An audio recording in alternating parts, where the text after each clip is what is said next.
Selamat berjumpa sahabat terbaikku, Bapak, Ibu, Saudara-saudari di dalam Kristus Yesus Tuhan kita. Walaupun masa PPKM saat ini, maka kita berada di rumah saja untuk mengurangi penyebaran COVID-19, tapi kita toh bisa mendengarkan sabdanya lewat video ini. Untuk itu, jangan lupa untuk men-subscribe, like, dan juga men-share akan video ini supaya makin banyak orang mendengarkan firman Tuhan walaupun ada di rumahnya saja. Sebelum kita mendengarkan sabdanya, marilah kita berdoa. Damai sejahtera yang melampaui segala akal, yang datangnya daripada Kristus Yesus Tuhan kita, kiranya menyertai hati, pikiran, perasaan, dan seluruh hidup saudara di saat mendengarkan sabdanya saat ini. Amin. Firman Tuhan untuk kita pada Minggu 7 setelah Trinitatis tanggal 18 Juli 2021 diambil dari Efesus 2 ayat 11 sampai ayat yang ke-22, dan bahan bacaan diambil dari Kejadian pasal 32 ayat 13 sampai ayat 21 dengan tema kesatuan dan damai dalam Tuhan. Saudara-saudaraku di dalam Yesus Kristus Tuhan kita, pernah katanya seorang pengkhotbah kebaktian kebangunan rohani atau pengkhotbah KKR sedang berkunjung ke satu kampung yang mayoritas penduduknya Kristen. Dan dia berkata kepada teman pendeta yang mengundangnya, "Pak Pendeta, tentu Anda sangat berbangga hati di tempat ini. Karena memang terus terang saya sangat-sangat terkesan tadi melihat begitu banyak gedung gereja di sini. Mungkin umat dan penduduk di sini sangat mencintai Tuhan," katanya. Entahlah, kata pendeta tersebut dengan senyum terpaksa. Mungkin mereka mencintai Tuhan, tetapi yang jelas mereka saling berselisih dan juga saling membenci setengah mati. Makanya katanya di tiap gang ada gedung gereja yang sangat berdekatan tapi juga berbeda. Jawabnya kepada pengkhotbah KKR tersebut. Saudaraku, mencintai Tuhan tetapi berselisih dan saling membenci satu dengan yang lain, bukankah itu sindiran? Memang itu adalah sindiran, saudaraku.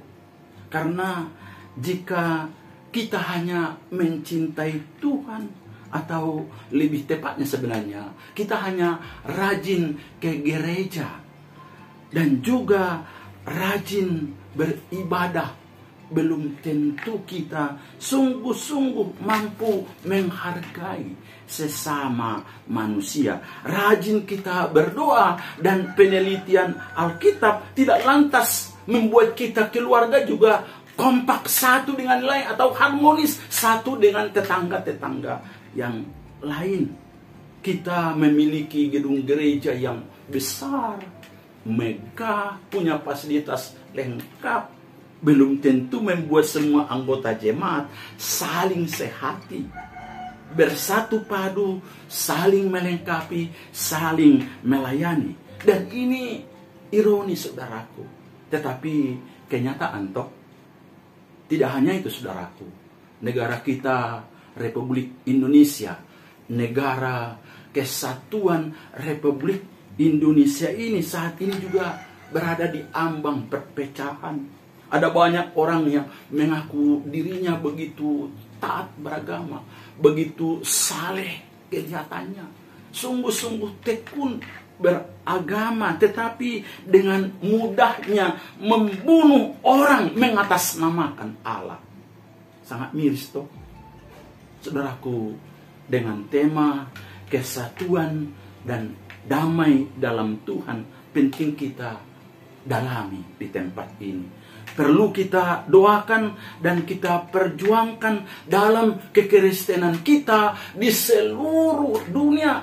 di negara kita, negara kesatuan Indonesia ini, di sekitar kita, di lingkungan kita, bahkan di dalam keluarga kita. Karena jika kita bersatu, walaupun kita berbeda, baik suku, bahasa, aliran, ajaran, dan juga bangsa, adalah hal yang sangat indah dan sungguh amat baik, sebagaimana diungkapkan oleh firman Tuhan dalam Mazmur 133 yang berbunyi, sungguh alangkah baiknya dan indahnya apabila saudara-saudara diam bersama dengan rukun, sebab kesanalah Tuhan memerintahkan berkat kehidupan untuk selama-lamanya.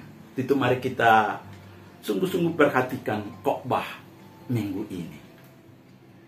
Yang pertama, ingat dulu kita orang berdosa dan tanpa pengharapan.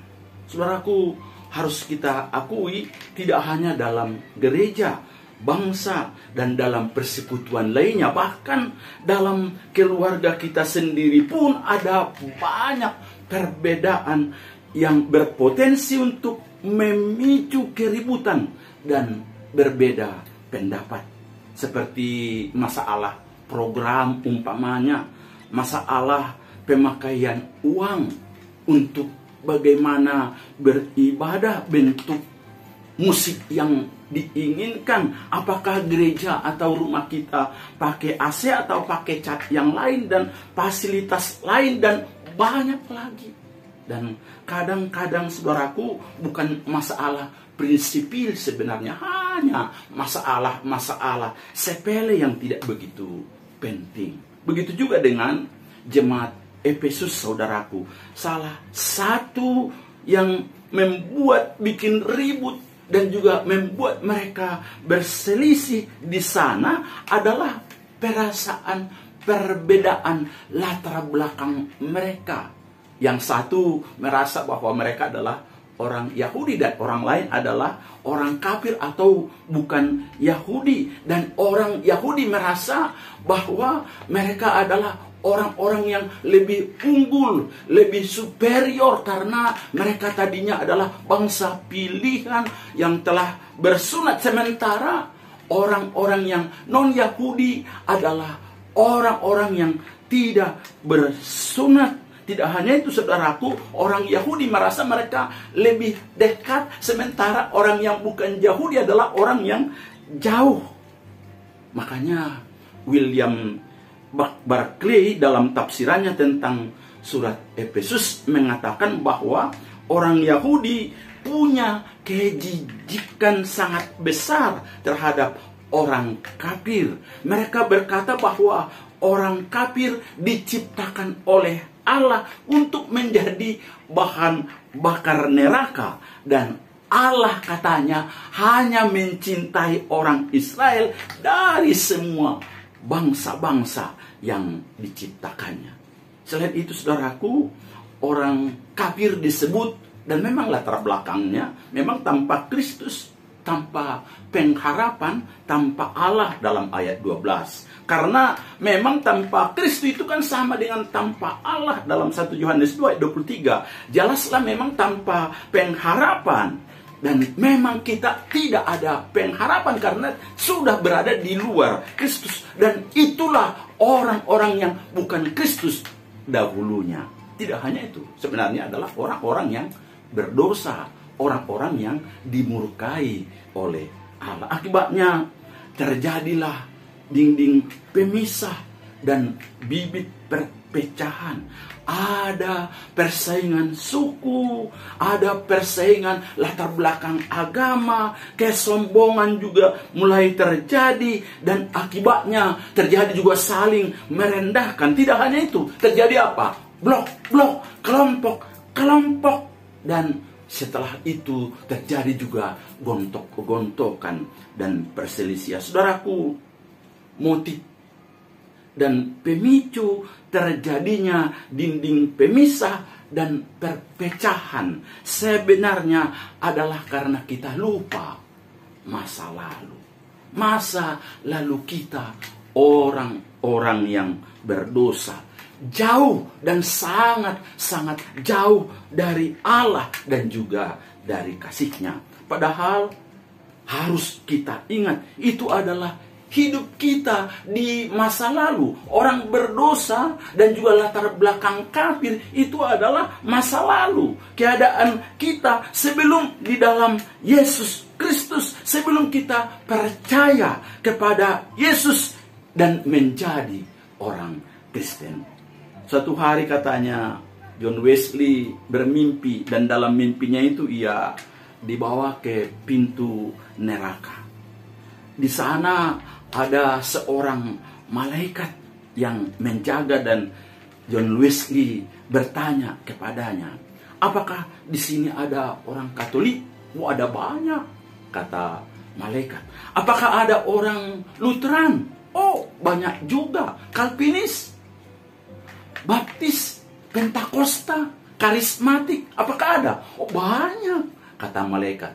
Baru dia bertanya, apakah di sini ada orang Metodis? Oh, banyak juga, kata malaikat itu. Kemudian John Wesley dibawalah ke pintu gerbang sorga, dan John Wesley juga melihat ada di situ malaikat yang menjaga, dan ia bertanya kepada malaikat itu, apakah di sini ada orang Katolik? Oh, tidak ada, kata malaikat itu. Apakah ada di sini orang Lutheran, orang Calvin, orang Baptis, orang Pentakosta, orang Katolik, atau orang Karismatik? Katanya pula. Dan malaikat menjawab, oh, tidak ada. Dan dengan ragu-ragu dia berkata, apakah di sini ada juga orang Metodis? Malaikat itu berkata, tidak ada juga. Akhirnya dengan bingung dan tidak enak, dia mulai dengan ragu-ragu bertanya, jika demikian, siapa-siapakah orang-orang yang ada di surga ini? Dan malaikat itu menjawab John Wesley, mereka adalah orang-orang yang percaya kepada Yesus Kristus. Sekali lagi, saudaraku, hanya orang-orang yang percaya kepada Yesus Kristus. Inilah yang Alkitabiah. Sebelum kita percaya kepada Yesus Kristus, kita adalah sama-sama jauh, sama-sama berdosa, sama-sama tanpa pengharapan, tanpa memiliki sorga. Mari kita sadari itu, saudaraku, supaya kita menyadari siapa kita dulu, latar belakang kita sebelum berada dan percaya kepada Yesus Kristus. Yang kedua, ingat juga saudaraku bahwa hanya kuasa darah Yesus Kristus yang menyatukan kita. Saudaraku, di atas tadi sudah kita lihat betapa dosa tanpa Kristus membuat jurang pemisah begitu dalam, dan dinding pemisah antara kita dengan Allah, dengan sesama, begitu tinggi. Tidak hanya itu, saudaraku, kita menjadi jauh dan juga betul-betul tidak bisa mendekat kepada Allah, juga kepada sesama manusia. Perseteruan dan perselisihan pasti gampang terjadi di antara kita. Tetapi kita bersyukur tadi, saudaraku, oleh karena kasih karunia-Nya, oleh karena anugerah Tuhan yang begitu ajaib, ketika kita percaya kepada Yesus Kristus, dosa kita dibereskan, diselesaikan, diampuni oleh darah Yesus. Maka dinding pemisah antara kita dengan Allah hancur, juga antara kita dengan sesama juga hancur. Kita menjadi dekat dengan Allah, dan otomatis sebenarnya makin dekat satu dengan yang lain. Tidak hanya itu, saudaraku, tembok pemisah antara Yahudi dan juga kafir telah dirobohkan kalau kita baca dalam ayat 14. Dan kita diciptakan akan menjadi satu manusia baru dalam ayat 15. Perseteruan antara kita dengan Allah telah diperdamaikan juga oleh darah Yesus yang juga memperdamaikan satu dengan yang lain di antara kita. Sehingga harus kita sadari betapa luar biasa sebenarnya kuasa darah dan salib Yesus yang merobohkan tembok-tembok pemisah antara kita dengan Allah dan juga dengan sesama. Dan tidak hanya itu saudaraku, dan kedua belah pihak antara orang-orang Yahudi dan juga orang-orang kafir dan semua kita orang-orang yang berada di dalam Yesus menjadi ada satu roh yang membawa jalan masuk kepada Bapa. Ayat 18. Jadi saudara perhatikan di sini munculnya 3 kali kata. Satu, membuktikan bahwa dampak salib Kristus dalam mempersatukan kedua pihak kita semua sangat-sangat hebat dan tidaklah sia-sia. Dan saya mau katakan salib Kristus sungguh-sungguh mengubah perseteruan menjadi damai sejahtera. Itu perlu kita perhatikan dengan seksama, saudara-saudaraku, karena di sini kita melihat betapa hebatnya darah dan salib, kuasa darah dan salib Yesus yang membuat kita diperdamaikan dengan Allah, membuat kita dekat dengan Allah, tapi juga merobohkan dinding yang begitu tebal, yang begitu tinggi di antara kita manusia sehingga kita satu adanya. Untuk itu firman Tuhan ini juga mau mengingatkan, jika suami dan istri mau kompak, harmonis, dan berada dalam kemesraan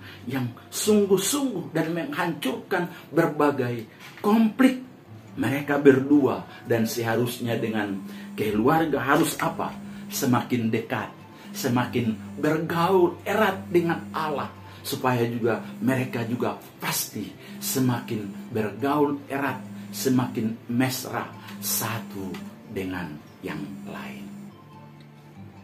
Yang ketiga, gambaran kesatuan kita di dalam Kristus. Saudaraku, ada berbagai banyak istilah yang dipakai oleh Paulus menggambarkan kesatuan gereja kita, orang-orang Kristen dari berbagai latar belakang suku, ras, bahasa, dan juga bangsa di sini. Karena kita sudah menjadi suatu masyarakat baru di dalam Yesus Kristus. Akhirnya kita juga menjadi sama-sama yang merupakan warga kerajaan Allah atau kawan sewarga ayat 19. Sama-sama keluarga Allah ayat 19. Dan sama-sama merupakan tempat kediaman Allah di dalam roh ayat 22. Dasar pondasi daripada gereja kita adalah pengajaran nabi-nabi dan juga rasul-rasul sendiri, dan yang menjadi batu penjurunya adalah Yesus Kristus sendiri. Saudaraku, bila kita lihat gambaran gereja yang begitu ideal di atas, lalu kita mengamati realitas gereja saat ini, masih tampak dan kelihatanlah bahwa masih banyak terjadi pengasingan, perselisihan, perseteruan, dan juga perpecahan di antara kita. Orang Kristen sendiri mendirikan tembok pemisah yang sangat tinggi berdasarkan suku, bahasa, warna kulit, kelas ekonomi, pendidikan, jabatan, bahkan doktrin dan ajaran. Dan firman Tuhan hari ini, solusi yang ditawarkan oleh Rasul Paulus supaya kita memperoleh gambaran penyatuan yang sangat luar biasa itu, supaya kita gereja kita hidup dalam kesatuan dan juga dalam damai dalam Tuhan, ditawarkan di sini supaya kita mengingat siapa kita dulu. Ayat 11 tadi jelas dikatakan, ingatlah bahwa kita dulu bukan umat Allah. Kita tidak termasuk orang-orang pilihan Allah. Kita adalah orang-orang yang jauh dari Allah, tanpa pengharapan, bahkan orang-orang yang berdosa dan cocoknya masuk neraka. Tetapi karena kuasa salib dan darah Yesus membuat saya dengan Allah menjadi dekat, membuat Anda juga, membuat banyak orang juga, umat Kristen juga menjadi dekat dengan Allah. Saya telah ditebus oleh darah Yesus, sehingga saya diperdamaikan dengan Allah sama. Anda juga toh. Dan tidak hanya Anda, tapi juga semua umat Kristen telah ditebus oleh darah Yesus dan diperdamaikan dengan Allah. Kita semua umat Kristen, orang-orang Kristen adalah sama-sama warga, sama-sama kawan sekerja Allah, sama-sama milik Allah, sama-sama yang pasti apa? Masuk surga. Maka sekali lagi, jangan lagi membangun tembok-tembok pemisah, perseteruan di antara kita. Tetapi marilah kita saling mendoakan, saling mengupayakan, saling memperjuangkan kesatuan dan damai sejahtera di dalam Tuhan itu. Sebab semua kita yang ada di dalam Yesus Kristus adalah satu adanya, satu yang telah ditebus oleh darah Yesus Kristus sendiri. Dalam Kolose 3 ayat 11 firman Tuhan berkata, dalam hal ini tiada lagi orang Yunani atau orang Yahudi, orang bersunat atau orang tak bersunat, orang barbar atau orang skit, budak atau orang merdeka, tetapi Kristus adalah semua dan di dalam segala sesuatu. Kiranya kita tetap di dalam memperjuangkan, mendoakan kesatuan dan damai di dalam Tuhan Yesus. Kiranya Tuhan Yesus memberkati saudara. Amin.